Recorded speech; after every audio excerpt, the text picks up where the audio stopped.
Welcome to Run a Profitable Gym. I'm John Franklin, and if you own a CrossFit affiliate, the last few years have been rough. Affiliate numbers have been dropping from their peak. Berkshire Partners has been publicly shopping the brand, and the affiliates I speak with say that CrossFit stopped listening a while ago.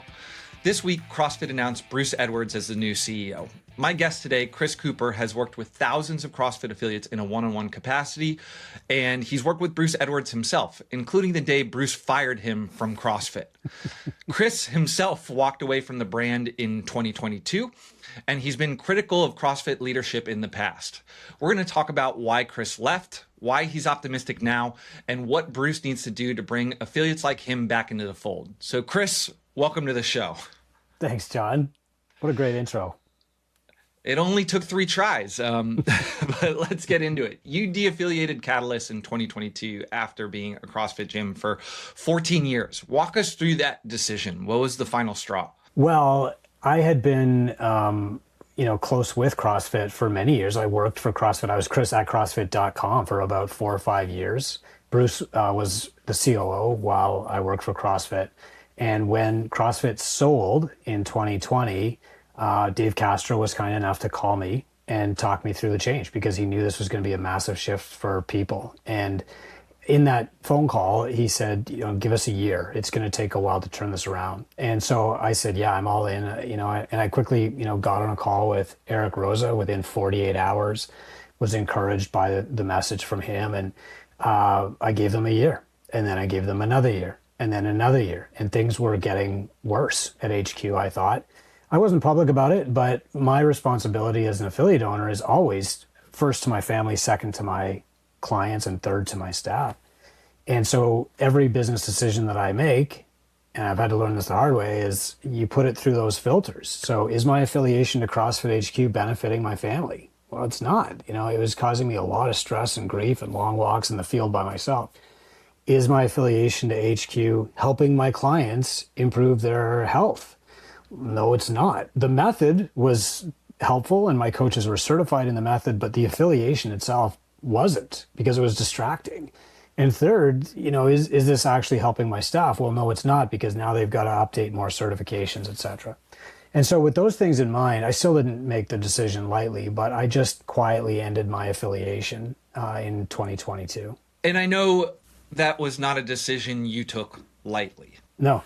Because you were an OG and someone who helped build up the CrossFit brand and the CrossFit movement. So let's take a step back. How did you get involved with HQ? How did you get a job writing for the journal?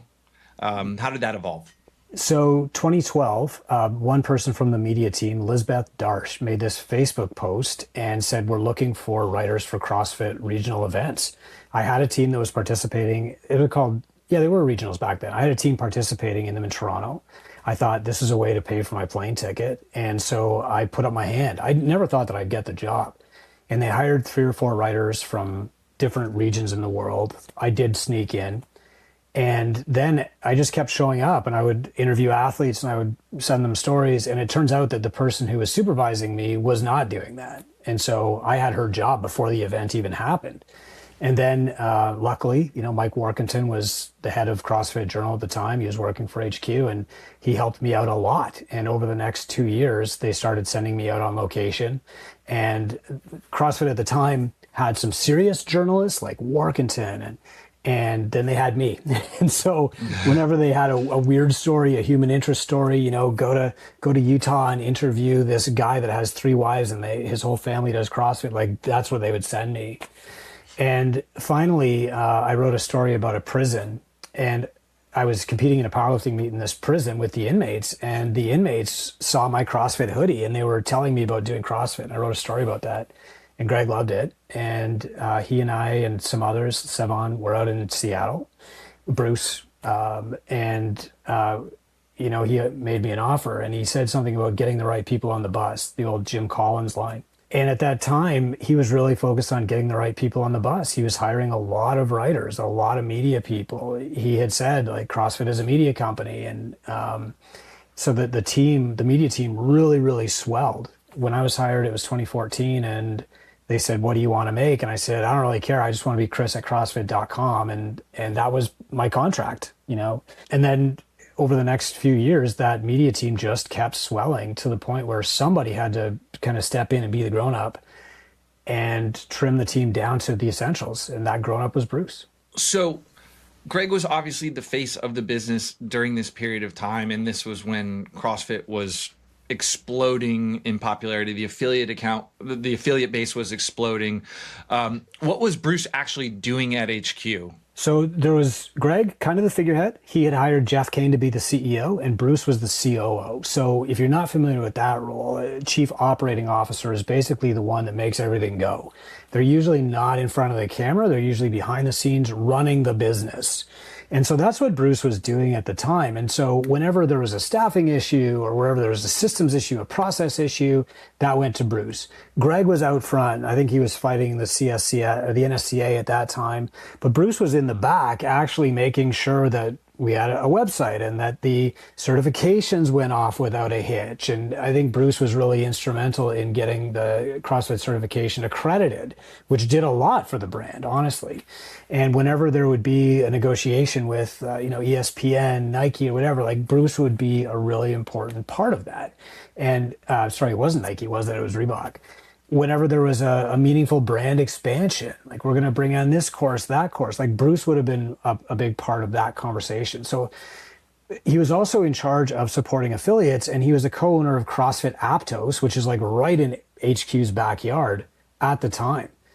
And so whenever I would go out to HQ for my media job, we would all meet up for breakfast. There's this little cafe, in Scotts Valley, a couple of miles from HQ, and we'd have these conversations, and like Bruce would be there at 7 a.m. having these conversations, talking about affiliates.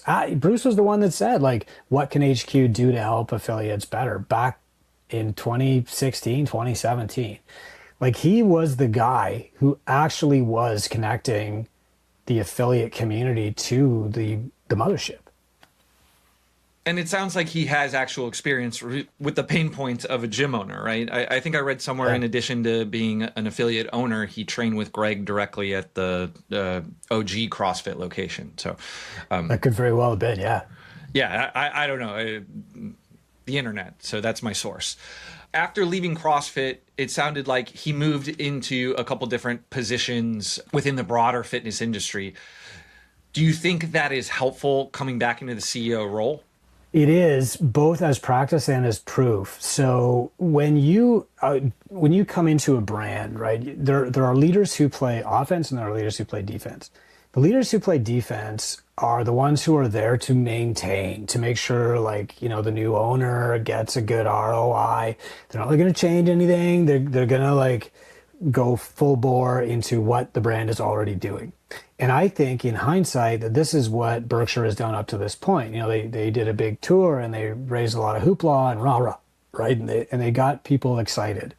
And that's great. And, if you look at the leaders who are trained at Harvard or leaders who are trained through the Navy SEALs, like, that's what they're going to do. They're going to maintain things. They're good when they have a very clear focus and a mission, and they're just going to go forward.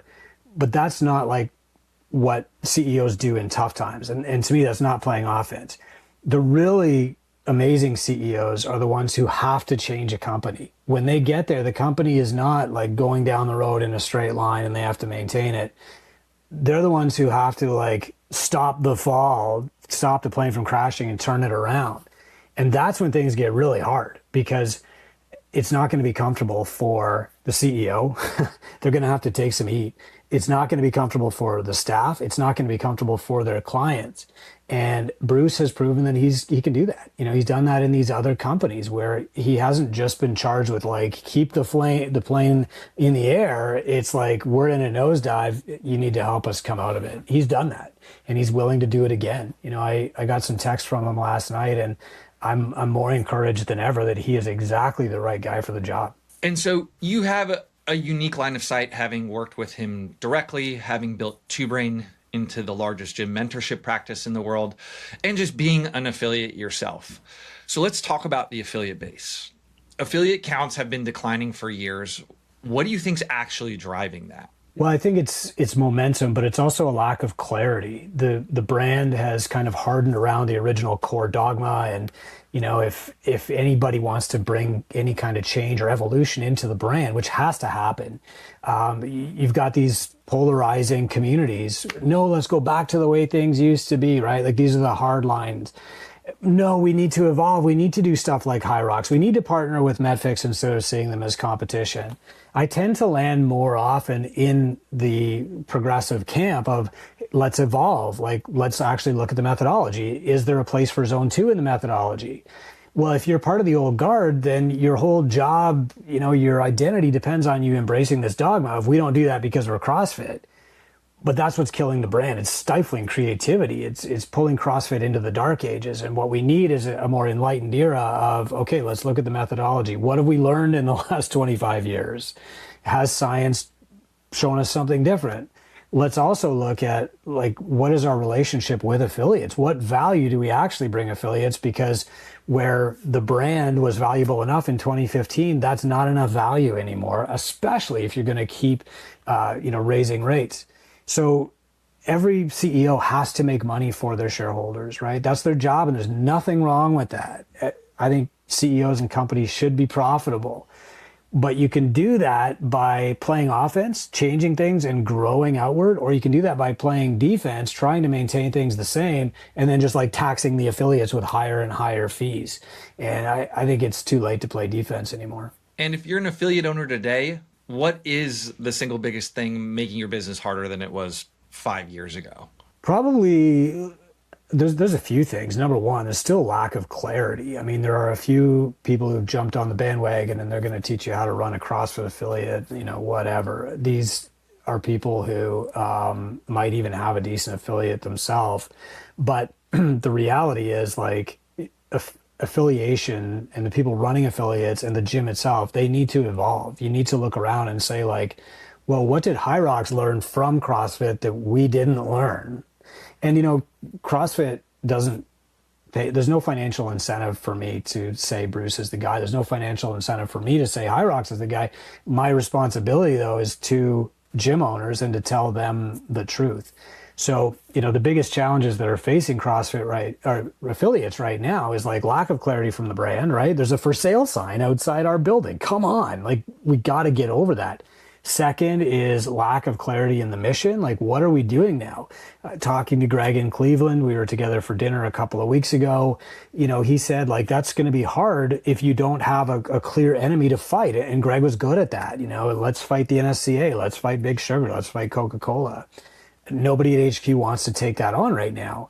And then finally, like, the lack of evolution, maybe the lack of leadership is holding the affiliates back, because instead of saying, here's where we're going, are you with me or not?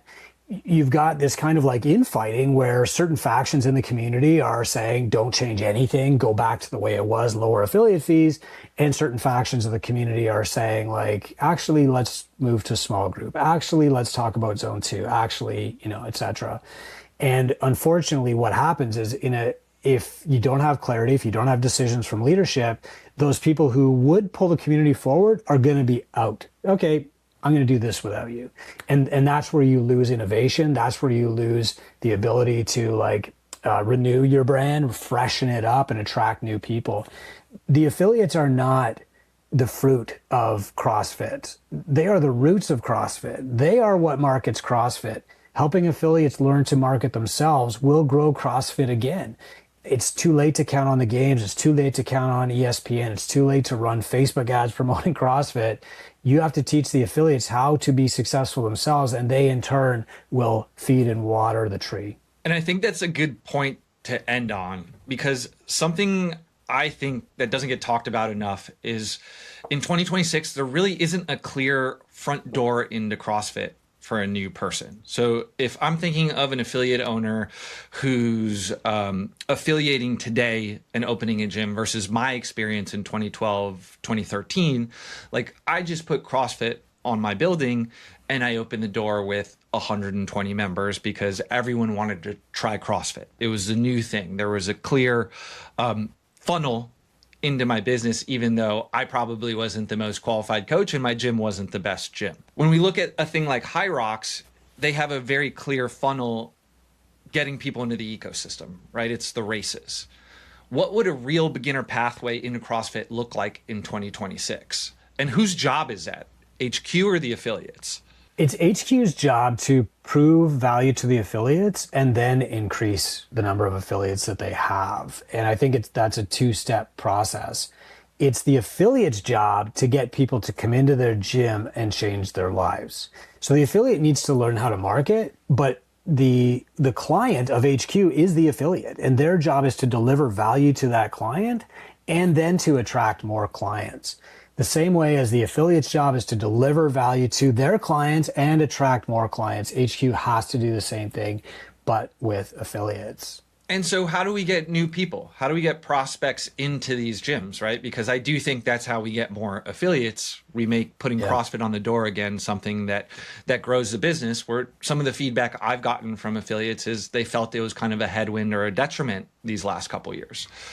Yeah, there's a few things. So number one, the storytelling has to improve. You know, for example, back when you and I affiliated, I was 2008.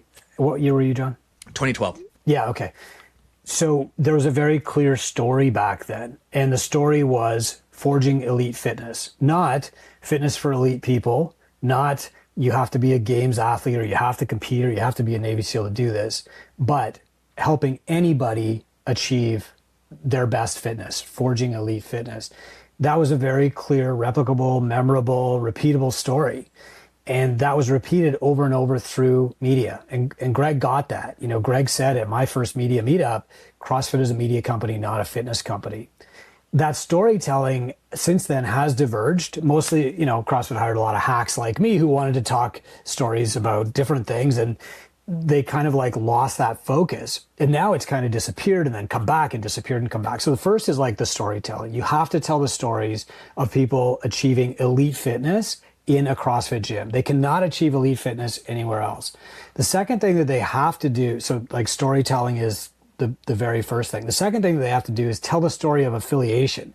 The greatest gift that Greg ever gave the world, I think, is the opportunity to be an entrepreneur. You and I had no business knowledge or experience. You had more. I could open a CrossFit gym, use that brand, and immediately get 150 clients, and it was up to me to keep them.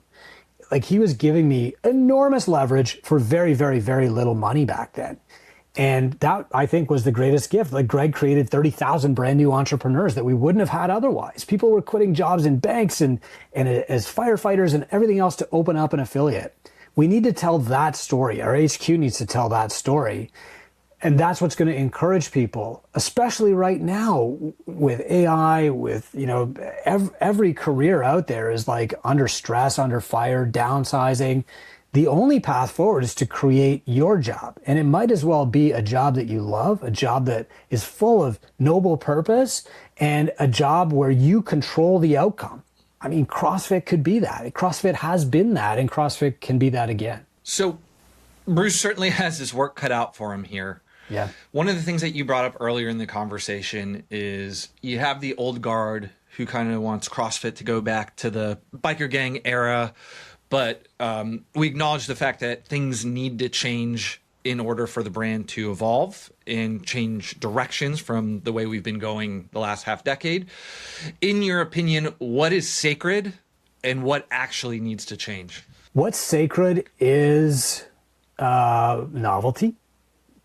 I don't think you mess with that. I don't think that you mess with the storytelling. I don't think that you mess with the community aspect of CrossFit.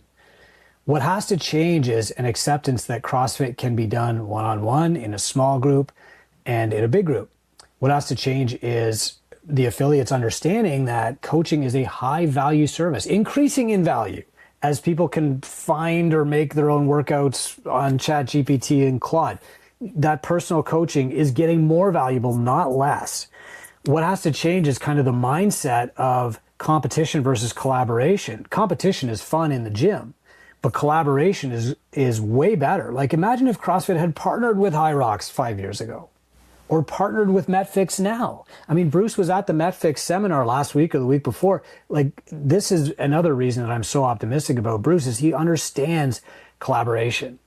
You know, in the box, we talk about competition, but it's actually collaborative competition. You want to climb the rope the first, but you also want the other guy to be able to climb it eventually. You know, like, we're all cheering for each other, even though we're racing ourselves.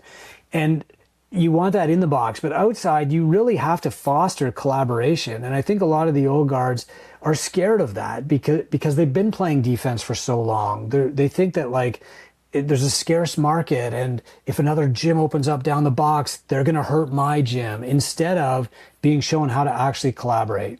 This is not their fault, right? Until somebody tells them how to do it, they're always going to be scared of it. We're always scared of what we don't understand.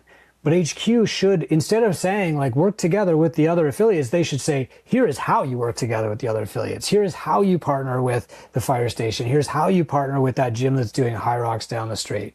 High Rocks is an enormous opportunity for affiliates because there are no High Rocks gyms. The way that you train best for High Rocks is to do CrossFit. You open a CrossFit gym and you sell High Rocks. You know, when I was, my first gym was going to be a powerlifting gym. Within about 4 months, I realized I'm going to go broke in this stinky gym with people I don't like unless I start promoting CrossFit. And then CrossFit kind of saved it. High Rocks can do the same thing for a lot of affiliates right now. And High Rocks is an example. It's not like the only way. There's other ways that you can support your CrossFit gym, but you have to be open to that. And instead of HQ just encouraging us to be open to that, they have to say, well, how exactly does that work? What are the steps? And that's where real business coaching, I think, comes in. And that's where HQ can probably add the most value to affiliates. And I say that without any skin in the game. You know, you're the owner of Tube right now. I don't get compensated if CrossFit pushes people to TubeBrain or somebody else, right? I just honestly believe that's the case, that CrossFit needs to do real business coaching based on data for affiliates to increase the value to affiliates and then increase the number of affiliates. I'm glad you brought up collaboration, change, and mentioned High Rocks, because CrossFit has historically treated outside ideas as an enemy. How does Bruce break that culture without alienating the loyalists? Well, it's explanation. It's here's how this works. Now, TubeBrain has had to fill that gap for the last decade. So, you know, for a long time, CrossFit would say nothing about collaborating with a different brand. And so all the affiliates were just left to think, well, maybe this is competition. Maybe I shouldn't even talk about this, right? Maybe I shouldn't be doing this thing. Like it's OPEX versus CrossFit, or it's X, you know, whatever versus CrossFit. Instead, if CrossFit had published something like, here is how to add High Rocks to your CrossFit gym, or here is how to add MetFix to your CrossFit gym, then there wouldn't have been that fear, there wouldn't have been that feeling of competition, and CrossFit gyms would have grown, right? TubeBrain has filled that gap for the last decade of explaining here's how the two can work together. And I think, like, you know, TubeBrain clients have a lot to show for that. It's one of the reasons that TubeBrain clients are way more profitable than the average affiliate, is because they're open to that collaboration. They understand how it works and they're not scared of it. If Bruce called you, which I'm sure you'll have a conversation with him sometime shortly here, and he says, Chris, what are the few things I need to do to turn this ship around? Like, what's the first thing I should focus on? What are you telling him? It's being clear about the mission. Like, everything trickles downward from that. Like, what are we about now? We're not forging elite fitness anymore, right? That ship has kind of sailed. It's been lost. What is the opportunity now? I think it's forging lifespan and health span, but somebody better with language will create that better, right? Okay, how does that fit the methodology? So once you got the mission, then you can go to the method. Is there anything that has to change in the method? You know, personally, I think it's like more education on what's aerobic and what's anaerobic and where Metcon fits and where Zone 2 fits. That's just me. That's what we do at my gym. And then after you got mission and method, that's when you go to model. How are CrossFit gyms most successful? Well, it turns out that according to the data, small group training is simpler, less expensive, and more profitable for a lot of gyms.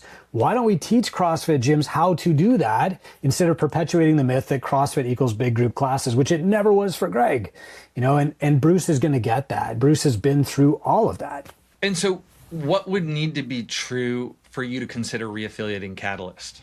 Oh, I'm tempted to press the button today. I'm so excited by the possibilities even before we have proof that this is going to work. So what would have to change? My credit card would have to be in my hand instead of outside in my truck. And what would need to be true a year from now for you to say, hey, this was a success. Bruce was the guy, he really delivered for us?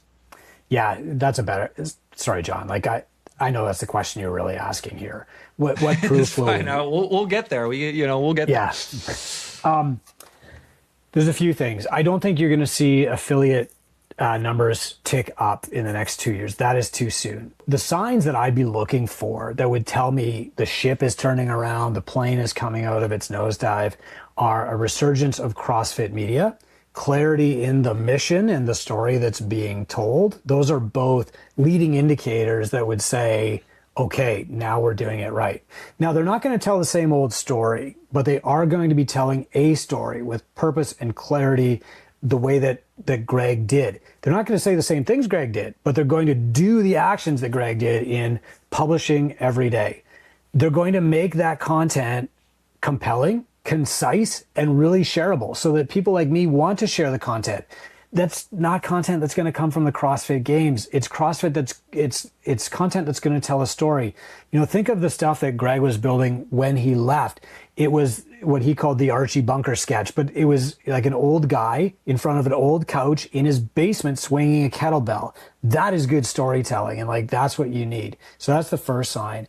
The second thing is that Bruce is not going to go on tour. If you're out there doing a affiliate rally every single month, you're not actually out there doing the work that's going to turn things around. So I would look for new partnerships that are actually in line with the brand. So not Monster Energy drink, but maybe High Rocks or maybe Medfix or maybe something similar, right? Then I would look for a strengthening of current partnerships. So hey, let's actually do something with Rogue. And finally, I would probably be looking for something that's going to actually help affiliates. So there's been little shining lights, right? Like our friend Charles Worth, he hosts an affiliate call for local affiliates every month. And that's a start. That's the start of a conversation. But there also has to be a filtering mechanism where you say, what's actually working here, okay? And this is where mentorship is different from a roundtable. The mentorship is true, it's proven, the roundtable is not. So those are three things, clear storytelling, right? A revisiting of the mission and good storytelling behind it. Second is increased partnerships, collaboration with other brands. And third is clear data-driven guidance to help affiliates grow. And so we talked about what you would say to Bruce if he called you and asked for help. What would you say to an affiliate owner who called you and was trying to decide whether to be optimistic or stay cautious? I would say what Dave Castro said to me in 2020, and that's give me a year. But set that deadline, put it in your calendar and say, number one, here's the deadline. Number two, here's how I'm going to measure success. So it's not just this I don't know thing a year from now. It's if these three criteria are met, I will keep my affiliation. And after that, I would actually share that with Bruce, with people at HQ. Hey, I've been on the fence about this. I want to give you the benefit of the doubt. I'm optimistic about Bruce. Here's the three criteria that I'm going to use to judge whether this is an affiliation worth keeping for now. That way it goes from this, oh, I feel like I owe them, or this, rah, true to the brand stuff that confuses where your real duty lies. And it becomes an objective decision to you. Did they tell a clearer, more compelling story? Did they expand the brand through collaboration instead of shrinking it through competition? And did they give me meaningful things to help me grow my affiliate? If so, it's a no-brainer. I mean, let's face it, John, if HQ published one of the guides that Two Brain publishes on marketing, one of them, once a year, even shared the guides from Two Brain, that would pay for affiliation. Those guides are easily worth more than $5,000 in revenue. And that's an ROI right there. Now you're not anchoring your decision in a sense of like duty, history, I've always been a CrossFit gym, or some mixed message that HQ is trying to put out that boils down to like, you owe us. For many of us, we joined CrossFit because of the writings and teachings of Greg Glassman. It shaped the way we thought about fitness. The relationship between Glassman and HQ has been give and take over the last decade. How does he play into this leadership transition? Well, I think there's a massive opportunity here. Earlier we mentioned updating the methodology, but when I was talking to Greg a few weeks ago, and he was talking about building Medfix and why Medfix is so focused on nutrition, he said, if I wanted to start over and reinvent a better exercise methodology, I couldn't do better than CrossFit. He's still a very strong believer in the CrossFit methodology. And I think if there's anybody that can bring Greg's, affirmation, if not collaboration, back into CrossFit, it's Bruce. I don't think that Greg as CEO is necessarily the best thing for CrossFit. Although I will say, man, like the day before I heard that there was going to be a new CEO for CrossFit, I got an email from Medfix saying Greg had stepped down and he was no longer part of Medfix anymore. And so I wondered if maybe Greg was coming back to CrossFit in some capacity. I think the perfect scenario for affiliates here is to have Greg in the background talking methodology, which he's very passionate about, and Bruce actually leading the company into, its next evolution. When I asked Greg in 2018, I was sitting at his kitchen table out in Portland. I said, Greg, like, why should I keep paying my affiliation dues? And he said, Chris, if I was using something that somebody else built, I would want to pay them for it. And I said, fair enough. Like, that's it. That's the reason. It's succinct. It's yours. But Greg has been paid. He's been paid by Berkshire. And so continuing to pay HQ because we owe Greg or we owe the methodology something, like, that's a straw man argument. It doesn't hold water. However, if you bring Greg back in, or at least get his blessing, which I think we'll have with Bruce, Greg hired him in the first place, that can only strengthen the brand. That can only help affiliates, and it's going to help us as part of the evolution. The key is going to be establishing that balance between the new operator of the company and, the kind of the originator, the founder. I think it's working great. I think Two Brain's actually a great example about this, John, if I can toot your horn for a little bit. When you bought Two Brain from me, nobody quit Two Brain because I was leaving. Instead, you offered me a spot to be the spokesman and to do what I love, and that is like creating content to help gym owners again, while you took on the hard part of being the CEO. And that's kind of what has to happen here, right? Bruce is going to do the hard stuff. He's going to go to the meetings. He's going to take the public scrutiny. And if he wants to, he can engage Greg to make the changes to the methodology palatable, or just to get people stoked up about the methodology anymore. Like, Bruce is not going to attack Coca-Cola, and great, that's good for affiliates. Greg is going to talk about exercise and nutrition, and great, that's awesome for affiliates. Like, there's a great example of how a collaboration can do really well, and I think Two Brain is actually an awesome case study of that. Well, Chris, I certainly echo your excitement. I'm excited to see where this goes. It seems like a step in the right direction. Thank you so much for waking up early to do this podcast and get it out today when gym owners are interested. And gym owners, if you got value out of this, please subscribe, and we'll catch you next week for another episode of Run a Profitable Gym.